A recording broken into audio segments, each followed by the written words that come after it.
बिलखी बिलखी रोए बजनिया ता गंगा से आराज करे, गंगा से आराज करे हो।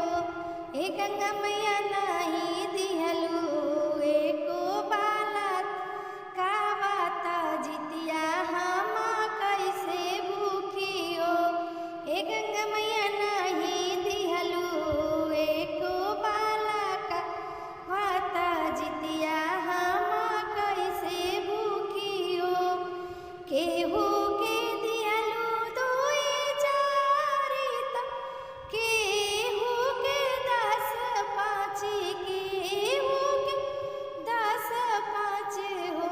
ए माई देखी देखी हरे लामा नावाता हम हो खिलाई तीनू हो। ए माई देखी देखी रोवे कारी जावाता हम हो खिलाई तीनू हो। गाँव के सब नारी या बाराता करे हम हो बाराता करती हो। ए मैया हमारो के मन बाड़ा करे हम महू जितिया बारत भुखती हो। ए मैया हमारो के मन बाड़ा करे हम महू जितिया बारत भुखती हो।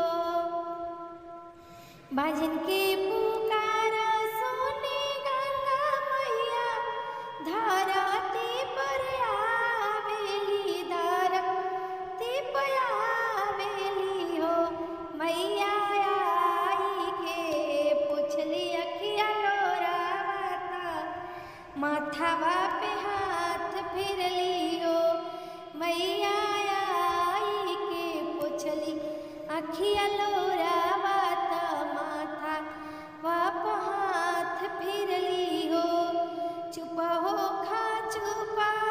खाती माई नहीं ना लोरा पोछहु हो। तिवई तोहारो के दे भोलाला ना माता जीती या बराता भूखिया हो। ए तिवई तोहारो के दे भोलाला ना माता जीती या पूजा ना करिया हो।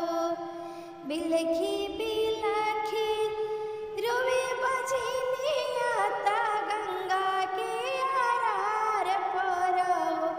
ए गंगा मैया नहीं दिहलू एको